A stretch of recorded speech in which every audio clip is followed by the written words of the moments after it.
Hello বন্ধুরা, welcome back to our channel mom Mihu and me. তো recent না আমার পায়ে প্রচণ্ড ব্যথা হওয়াতে আমি পা একদম মাটিতে ফেলতে পারছিলাম না।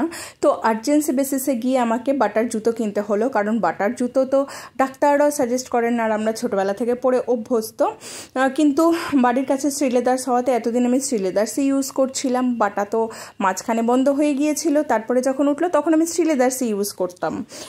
তো বেশ কতগুলো জুতো কালেক্ট হয়ে যাওয়াতে আমি ভাবলাম একটা বাটা ভার্সেস শ্রীলেদার্সের হল হয়েই যাক ছোট্ট করে। তো এইটা হচ্ছে বাটা থেকে কেনা। তো বাটা থেকে আমি টোটাল 3টে জুতো কিনেছি। ওখানে একটা কিনলে 50%, দুটো কিনলে 60% আর 3টে কিনলে 70% অফ চলছিল। তো আমার 3টে জুতো কেনার একদমই ইচ্ছে ছিল না, আমি তো একটাই কিনতাম, প্রথমেরটা। তো হাজব্যান্ড বললো দুটো নিয়ে নাও, তো দুটো নিলাম। তারপরে দোকানদার বললো 3টে নিয়ে নাও, তো আমার একদম ইচ্ছে ছিল না। আমি বললাম না, আমি তাহলে নেবই না। তখন হাজব্যান্ড বললো যে না ঠিক আছে আমিও নিয়ে নিই। তো হাজব্যান্ডেরও একটা নেওয়া হয়েছিল, যেটা এর মধ্যে নেই, এখানে শুধু আমার জুতোই আছে। আর এই পিঙ্ক কালারের জুতোটা বর্ষায় পরার জন্য আমি নিয়েছিলাম শ্রীলেদার্স থেকে। এটাও হচ্ছে এই বিয়েবাড়ি টিয়েবাড়ি পরার জন্য হাজব্যান্ড কিনে দিয়েছিল, অ্যাকচুয়ালি পছন্দ করে নিয়ে গিয়ে।